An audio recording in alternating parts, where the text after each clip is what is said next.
कुछ दिनों पहले हमने प्रतीत्य समुत्पाद सिद्धांत, पटिच्च समुत्पाद या कारण कार्य सिद्धांत, डिपेंडेंट ओरिजिनेशन और डिपेंडेंट अराइजिंग पर एक वीडियो बनाया था, जिसमें हमने प्रतीत्य समुत्पाद या कारण कार्य सिद्धांत को समझने की कोशिश की थी, जिसको बुद्ध ने इस दुनिया में मनुष्य के फंसने का, मनुष्य के इस भवलोक में उलझने का कारण बताया कि मनुष्य इस दुनिया में इस प्रतीत्य समुत्पाद या कर्म और फल के नियम के अनुसार ही बंधा और फंसा हुआ है।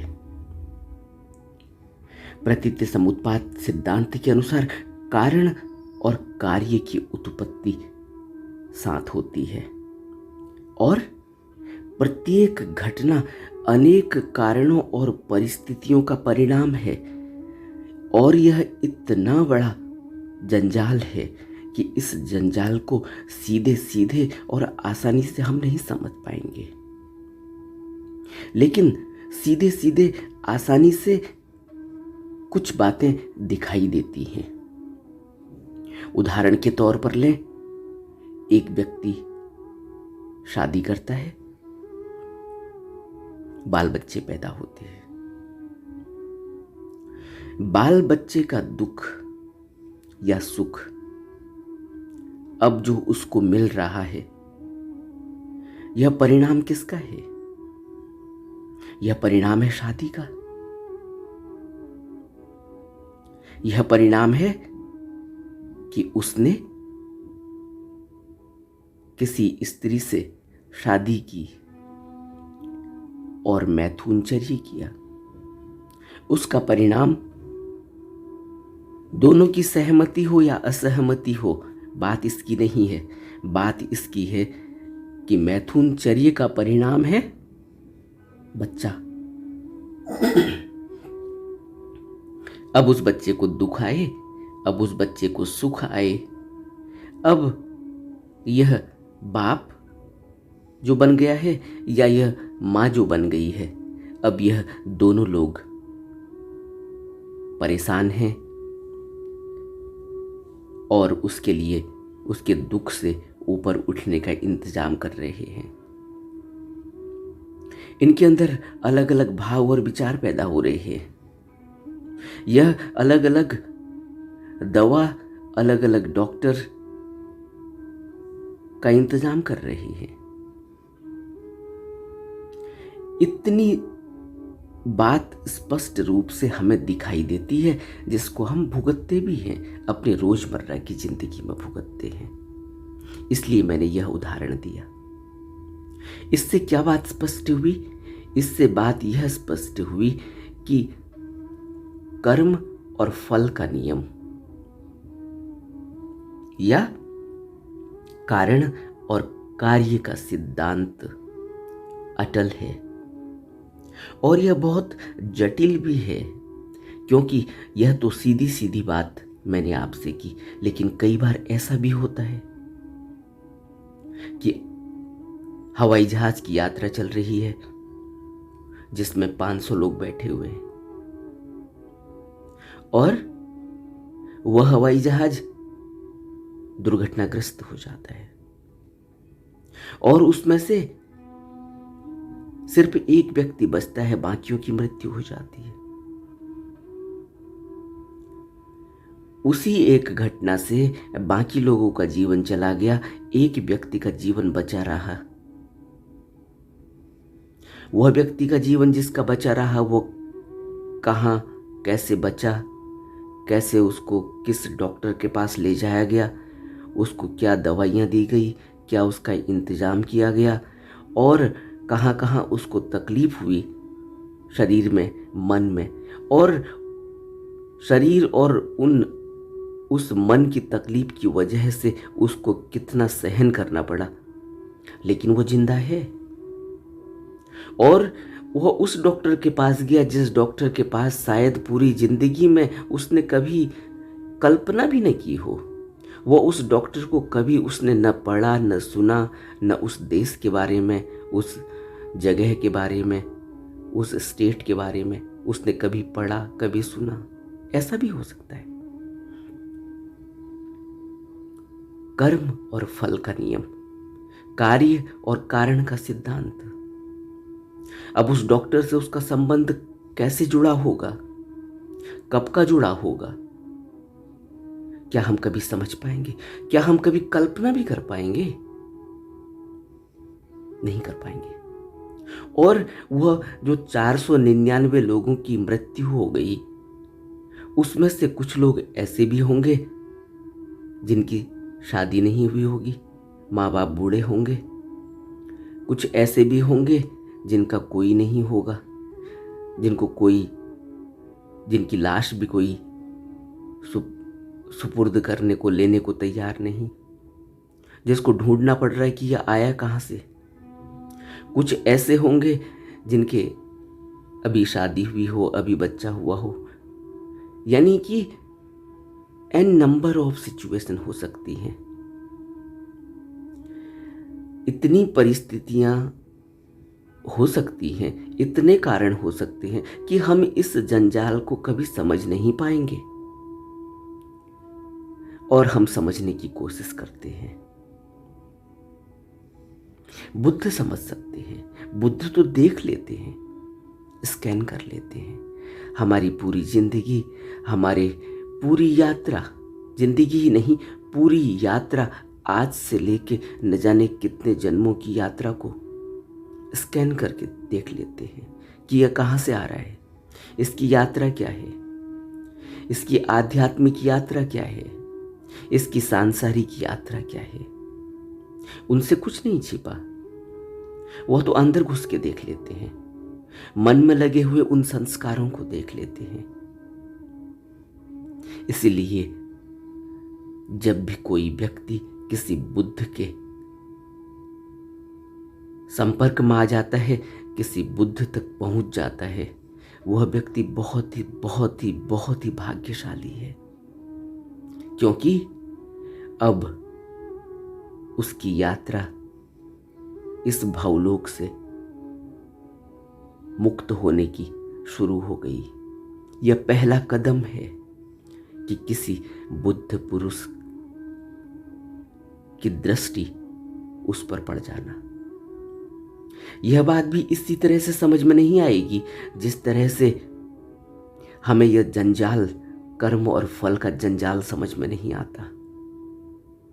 साधारण तौर पर तो दिखाई देता है, बहुत साफ दिखाई देता है। अभी कुछ ही दिनों पहले की बात है, मेरे मित्र ने बताया कि एक स्त्री गर्भवती है, उसका बच्चा होने वाला है 20-25 दिन के बाद की डेट है, और एक बच्चा उसका 3 साल का है। उस बच्चे ने घर में कोई गलती कर दी होगी, कुछ ऐसा कर दिया होगा जो माँ को ठीक नहीं लगा, और माँ ने उसको एक थप्पड़ मार दिया। अब थप्पड़ कहाँ मारा?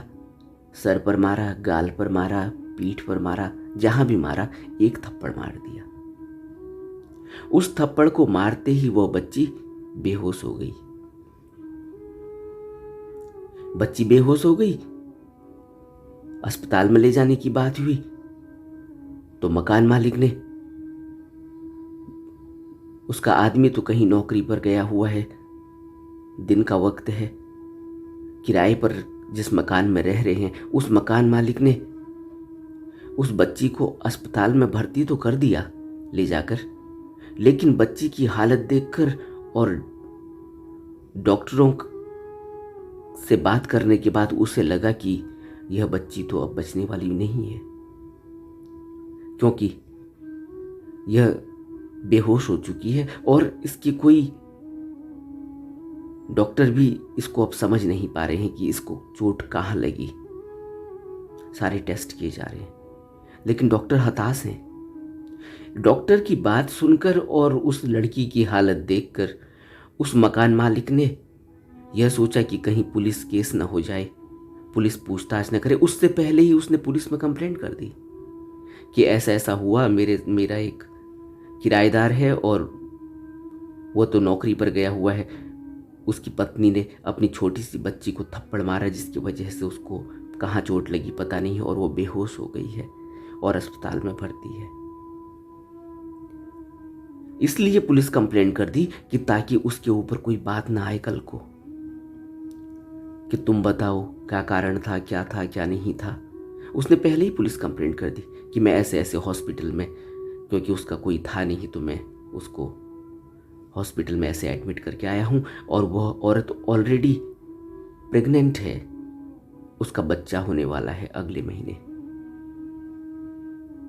अपने को सुरक्षित करने के लिए मकान मालिक ने तो ऐसा कर दिया और अगले ही दिन उस बच्ची की मौत हो गई।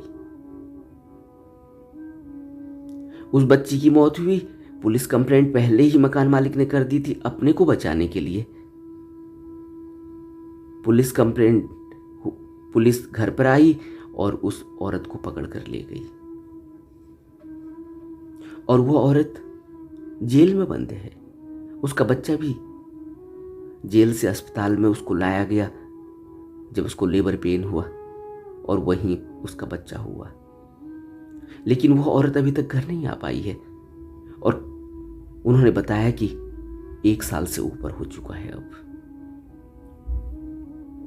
सोचो, अब इससे हम क्या हम कर्म और फल के नियम का अंदाजा लगा पाएंगे?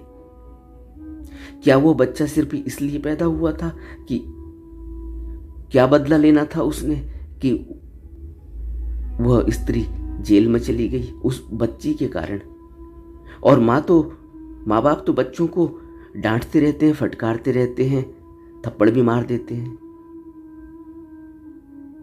तो कर्म और फल के नियम या कारण और कार्य के सिद्धांत को अगर हम समझने की कोशिश करेंगे आसानी से तो हम नहीं समझ पाएंगे।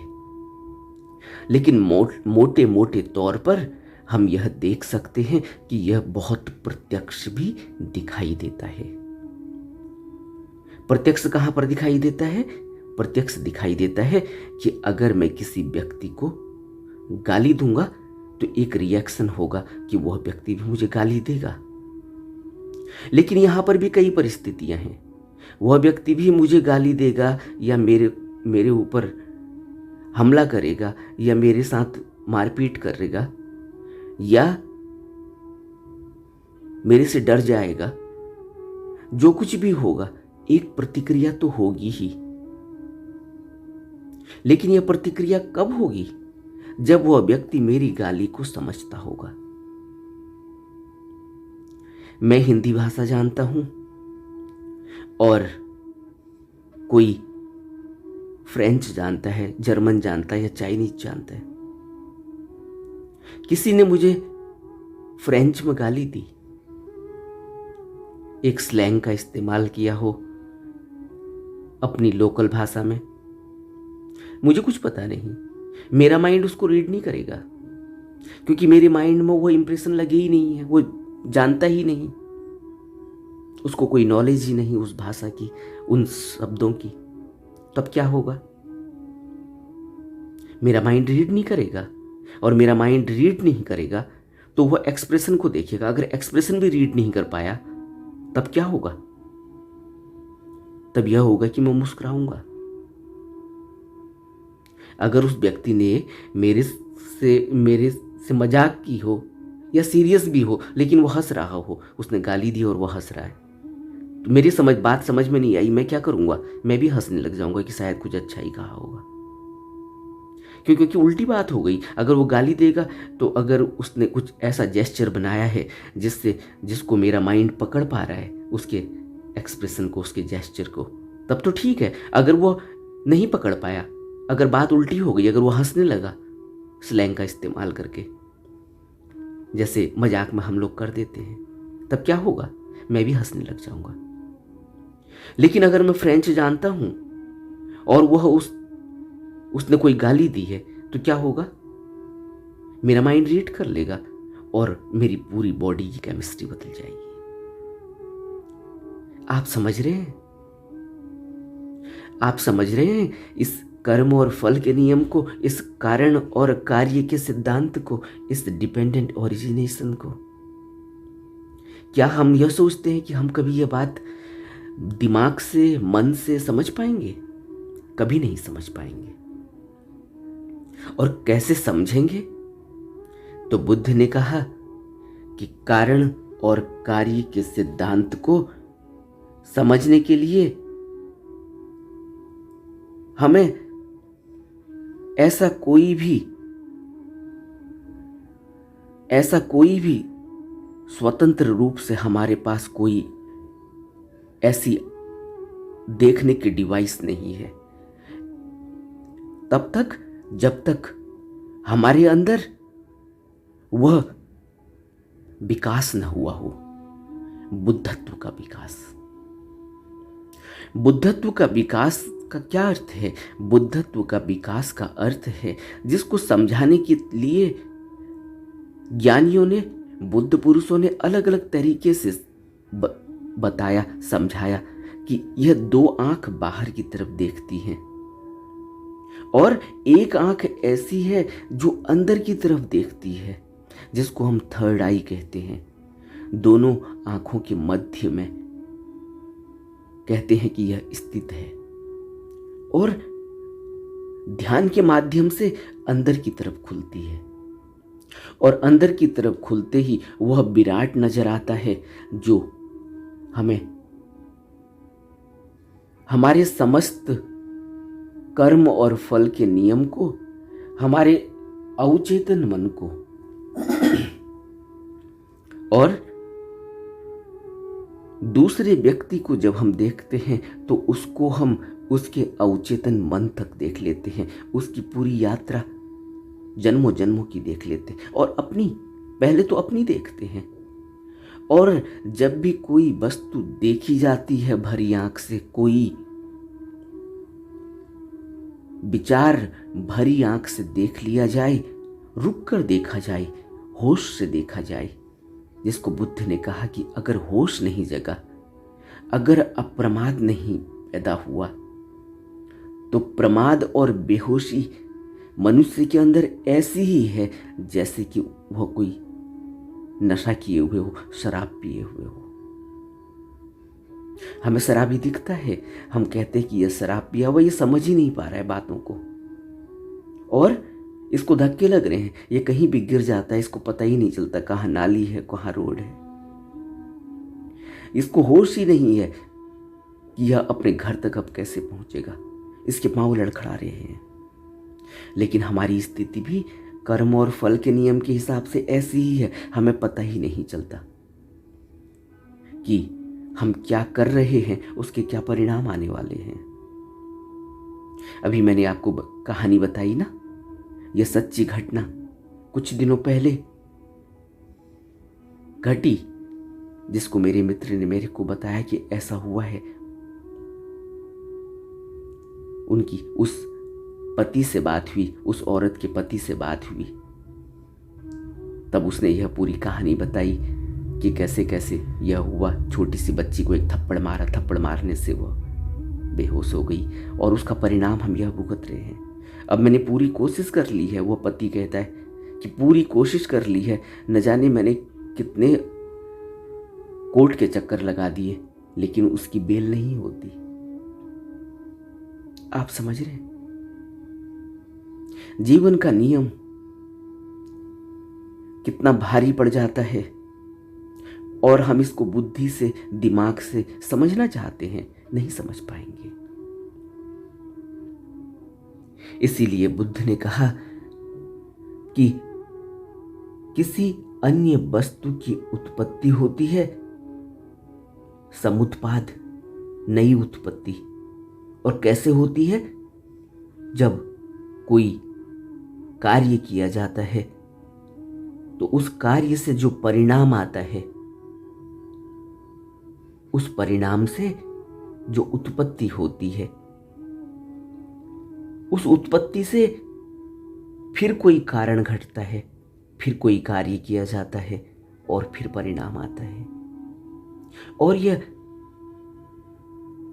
कभी भी समझने वाला जैसा नहीं है, क्योंकि यह इतना जटिल भी है। और बुद्ध ने कहा कि जो प्रतीत्य समुत्पाद को समझता है वह धम्म को समझता है, वह धम्म हो सकता है, वह शाश्वत सत्य तक पहुंच सकता है, शाश्वत सत्य ही हो जाता है।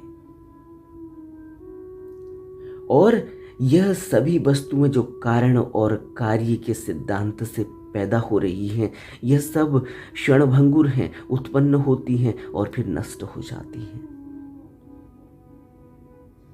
सब अनित्य, सब अनत्ता, सब दुख, बुद्ध ने घोषणा करी। सब अनित्य है, सब अनात्म है और सब दुख है, सफरिंग है। और कैसे मुक्त होया जा सकता है? ज्ञान से, विवेक से, प्रज्ञा से इस दुख से मुक्त होया जा सकता है।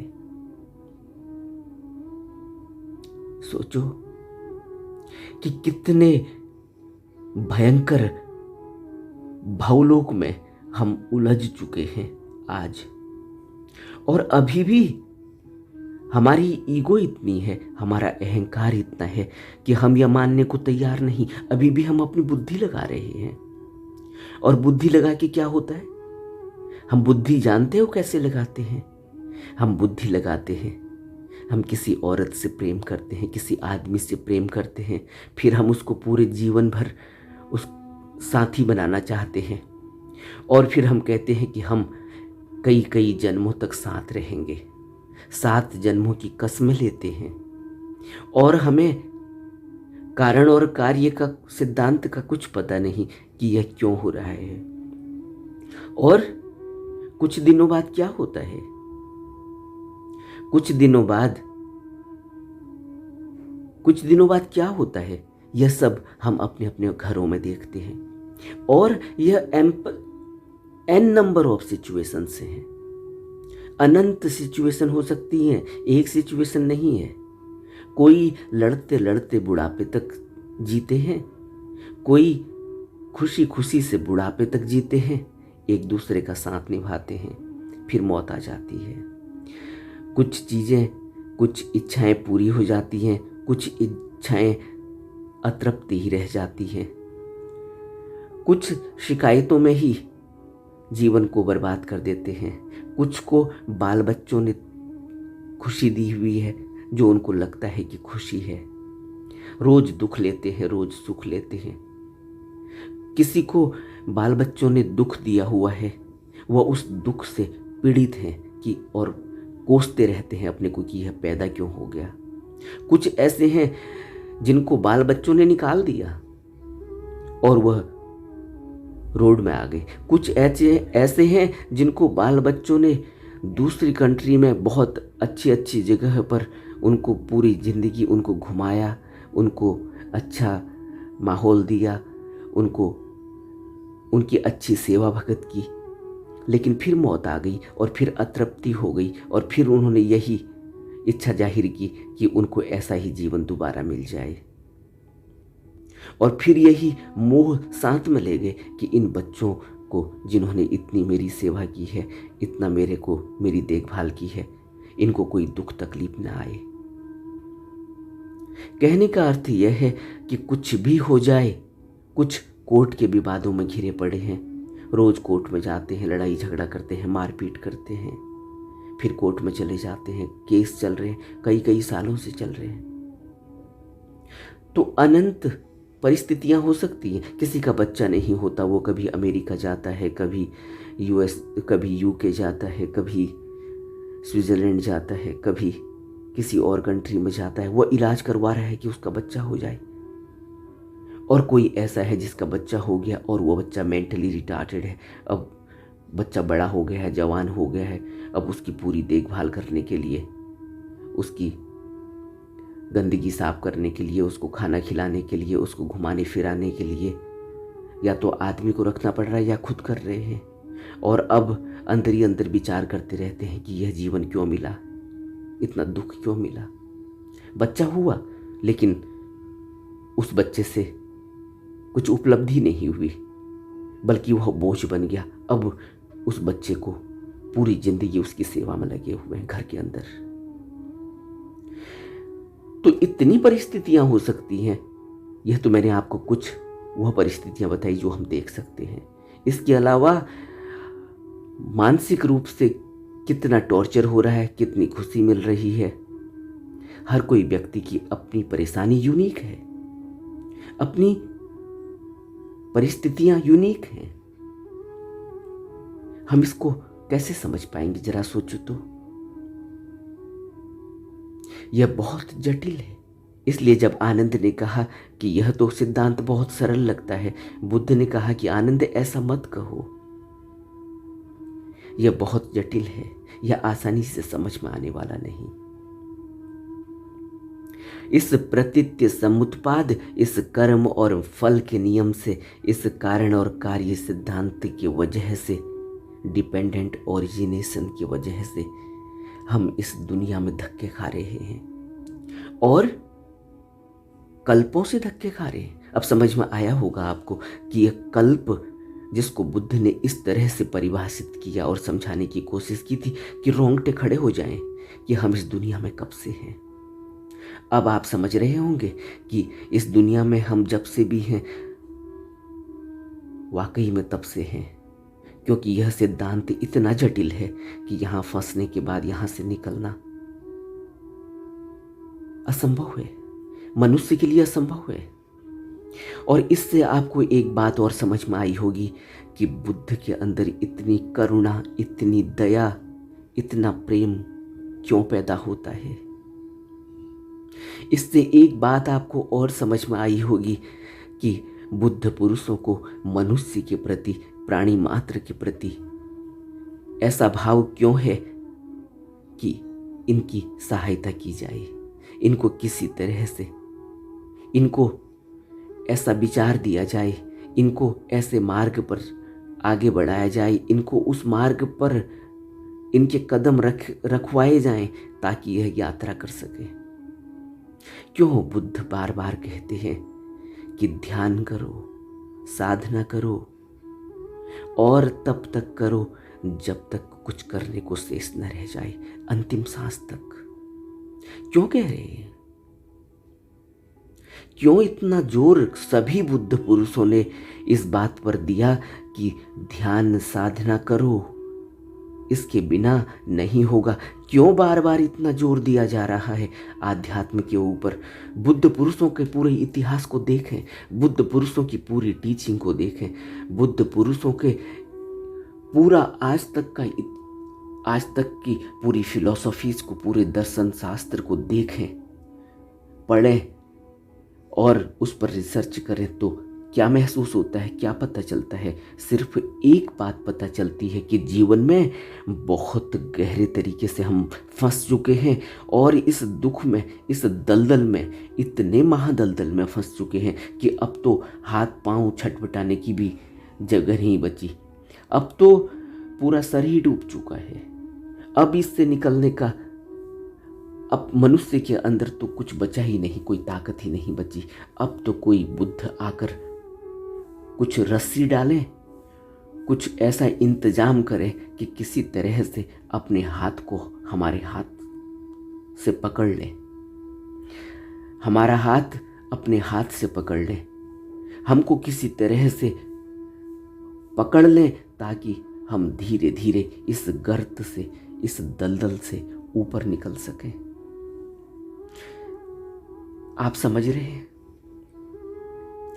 ये जो आनंद दिखाई दे रहा है ना, यह आनंद किस दुख का कारण बन जाता है, जिस आनंद के लिए हम यहाँ इतना छटपटा रहे हैं, इतनी दौड़ भाग कर रहे हैं।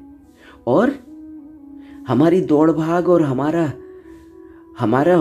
बेहोशी और हमारा प्रमाद इतना गहरा है कि कोई बुद्ध सामने आता है, कोई बुद्ध के विचार सामने आते हैं तो हम ऐसे झिड़कते हैं उस बुद्ध पुरुष को और उनके विचारों को कि जैसे हम सब जानते हैं।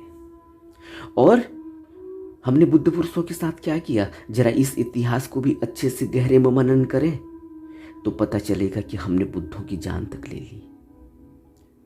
क्यों जान ले ली? इसीलिए क्योंकि आप एक छोटे से बच्चे को कभी आपने, अब तो सभ्यता बहुत विकसित हो गई, अब तो हम बहुत सभ्य हो गए हैं, अब तो हम बड़े बड़े घरों में बड़े बड़े ऐसी जगह में रहने लगे हैं, और अब थोड़ा सा हमारे अंदर फाइनेंशियली हम थोड़ा सा ठीक हो गए हैं। लेकिन आज भी अगर आप रास्ते पर चलते हुए किसी ऐसे इलाके से गुजरें जहां थोड़े से नीचे तबके के लोग रहते हैं, जो रोड के किनारे पर रहते हैं, जो झुग्गी झोपड़ियों में रहते हैं, जिनका जीवन आज भी स्टैंडर्ड से, जो एक पॉवर्टी लाइन गवर्नमेंट ने बनाई हुई है उससे नीचे रहते हैं, अगर उन बस्तियों का अगर आप कभी दौरा करेंगे, और करना चाहिए, तो आप देखेंगे कि छोटे छोटे बच्चे, बिल्कुल छोटे, अपने घर के आगे गली में, रोड के किनारे, मिट्टी में लैट्रिन कर रहे हैं। और वो इतने छोटे बच्चे हैं, जैसे टोडलर होता है ना, ऐसे अपने 4 हाथ पांवों से हिलता है, डुलता है, चलता है। और वो छोटा सा बच्चा अपनी लैट्रिन को ही अपने हाथों से पूरे मिट्टी में और पूरे जमीन में लीप रहा होता है, पोत रहा होता है। जब कभी आपको यह दृश्य दिखे तो रुक कर विचार करना। हम जिसको आनंद समझ रहे हैं ना, और जिस चीज के लिए हम इस दुनिया में हमारी दौड़ भाग चल रही है, बुद्ध पुरुष हमें उस बच्चे की तरह ही देखते हैं। अब आप सोचो, वो बच्चा तो बिल्कुल ही अनजान है, अज्ञानी है, उस बच्चे के अंदर अभी सोच और समझ पैदा ही नहीं हुई, उसका मन अभी काम ही नहीं करता। माँ देखभाल नहीं कर पा रही है, अपने काम में व्यस्त है, कहीं फावड़े से खोद कर मिट्टी उठा रही है, या कहीं कोई रास्ते के किनारे काम चल रहा है, मजदूरी कर रही है। बच्चा पड़ा हुआ है, वो ये काम कर रहा है, देखभाल नहीं कर रही है, देखभाल उस बच्चे की नहीं हो रही है। लेकिन बुद्ध पुरुष हम सबको इस तरह ही देखते हैं कि यह बच्चा, जिसको हम बच्चा कह रहे हैं, हम भी यहाँ इस तरह से ही, जिसको हम आनंद कह रहे हैं, उस बच्चे को भी तो आनंद ही आ रहा है। तभी तो वह, देखा ना किस तरह से खेल करने लगा है, वह अपनी पोटी से खेल करने लगा है। अब उसको लीपता है, पोतता है, अपनी अंगुलियों में लगाता है, बड़े अच्छे से अपने हाथ को देखता है, अपने शरीर पर, अपने और कपड़ों पर लगा लेता है, अपने और अंगों में लगा लेता है, हाथ पांवों में लगा लेता है उसी हाथ को। बुद्ध हमें इसी तरह से देखते हैं। हम संसार में जिसको आनंद कह रहे हैं ना, जिसके लिए हम पूरे संसार में 16 घंटे, 20 घंटे, 24 घंटे काम करने की कोशिश करते हैं, और क्या पाने के लिए, और उससे क्या मिलता है, और उससे हम कहां पहुंचते हैं, और बुद्ध कहां से आए हैं, जरा सोचो। और बुद्ध हमें कहां ले जाना चाहते हैं, जरा सोचो। और हम क्या कर रहे हैं, जरा सोचो। लेकिन अगर उस बच्चे को समझाया जाएगा, वो बच्चा नहीं समझ सकता, क्योंकि अभी उसके अंदर विकास ही नहीं हुआ उसके मन का। लेकिन हम इस बात को स्वीकार नहीं कर पाएंगे। हम कहेंगे मैं प्रोफेसर हूं, मैं रोज कई 100 बच्चों को पढ़ाता हूं, और आज तक, अब तक के अनुभव में, पिछले 20 साल से मैंने कितने बच्चों को पढ़ाकर उनका करियर बना दिया, उनको एक नया जीवन दिया है, और आज वह देश विदेशों में अपनी सेवा दे रहे हैं, अपने इस माइंड का इस्तेमाल कर रहे हैं, कितना विकास कर रहे हैं। लेकिन हकीकत क्या है? बुद्ध की दृष्टि कुछ और है। सभी बुद्ध पुरुषों की जो दृष्टि है, वह दृष्टि सांसारिक नहीं है, और इसीलिए उन बुद्ध पुरुषों ने अपने जीवन को यहां दांव पर लगा दिया। हालांकि बुद्ध पुरुषों को हम मार नहीं सकते, हम भले ही कोशिश हमने कर ली हो भला, और हमने करी है और हम करते रहेंगे आगे भी, क्योंकि हमारे अंदर हमारा मन इसी तरह से काम करेगा। हम इसी तरह से विरोध करेंगे बुद्ध पुरुषों का। क्यों? क्योंकि हमारा मन अभी इसी तरह से काम करेगा, इस बच्चे की तरह। लेकिन बुद्ध पुरुषों की करुणा और दया अनंत जन्मों तक वैसी ही रहेगी, क्योंकि बुद्ध पुरुषों ने घोषणा की है कि वह तब तक यहां पर बोधि प्राप्त कर कर मनुष्य को समझाते रहेंगे, तथाता के रूप में, तथागत के रूप में, सतगुरु के रूप में, बुद्ध पुरुषों के रूप में, ज्ञानियों के रूप में आकर तब तक समझाते रहेंगे जब तक एक भी मनुष्य उस बुद्धत्व की ओर अग्रसित नहीं हो जाता। वह तब तक आते रहेंगे और तब तक समझाते रहेंगे। इसीलिए यह बुद्ध पुरुषों की श्रृंखला लगातार चलती रहती है। कभी किसी समाज में, कभी किसी देश में, कभी किसी देश में, कभी किसी संप्रदाय में, कभी किसी संप्रदाय में। क्योंकि जब भी कोई मनुष्य पैदा होता है इस दुनिया में, तो किसी जाति में, किसी संप्रदाय में, किसी रंग में, किसी देश में पैदा होगा, क्योंकि इस तरह की व्यवस्था है यहाँ। आप समझते हो, यहाँ अगर कोई व्यक्ति को हम कोई कुछ न कहें, हम न कहें कि इसका कोई संप्रदाय नहीं, हम यह कहें कि इसका कोई जाति नहीं, तो उसको तो स्कूल में एडमिशन ही नहीं मिलेगा। स्कूल में एडमिशन तो छोड़ो, उसका जन्म प्रमाण पत्र ही नहीं बन पाएगा। तो हम सोचते हैं कि वो तो नीची जाति में पैदा हुआ है, हम उसको कैसे गुरु माने। वो तो उस देश में पैदा हुआ है, हम उसको कैसे गुरु माने। हमारी बुद्धि और हमारी सोच का दायरा देखते हैं आप। हकीकत यह है कि अभी हमें जरूरत महसूस नहीं हुई। जिसको जरूरत महसूस हो गई, जो बीमारी से तड़प रहा हो, जिसके प्राण निकल रहे हो, क्या वो यह पूछेगा कि कौन सा डॉक्टर है, बंगाली डॉक्टर है या ब्राह्मण डॉक्टर है या हिंदुस्तान का डॉक्टर है या पाकिस्तान का डॉक्टर है या अमेरिका का डॉक्टर है? जिसके प्राण निकल रहे हो वो यह पूछेगा कि यह हॉस्पिटल किसने बनाया, हिंदू ने बनाया या मुसलमान ने बनाया? आप सोचते हो हमारा कितना विकास हुआ है? आप सोचते हो हमारी कितनी बुद्धि जागृत हुई है? लेकिन हम मानने को तैयार नहीं। और परिणाम क्या होता है? यह जन्म ऐसे ही व्यर्थ में चला जाता है, और अनंत जन्म ऐसे ही व्यर्थ में चले गए हैं अब तक, और आगे भी न जाने कितने जन्म ऐसे ही व्यर्थ में चले जाएंगे।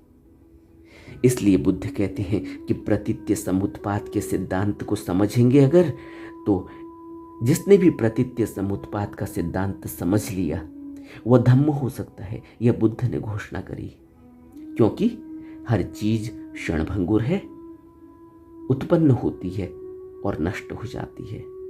सब अनित्य है, सब अनित्य है, सब दुख है।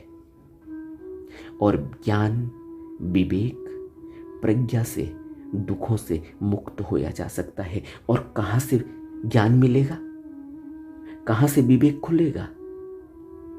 तो क्या कहा ज्ञानियों ने हमसे, क्या कहा बुद्ध पुरुषों ने हमसे?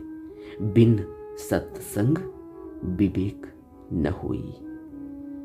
बिना सत्संग के, बिना बुद्ध पुरुषों के उपदेशों के विवेक की जागृति नहीं होती।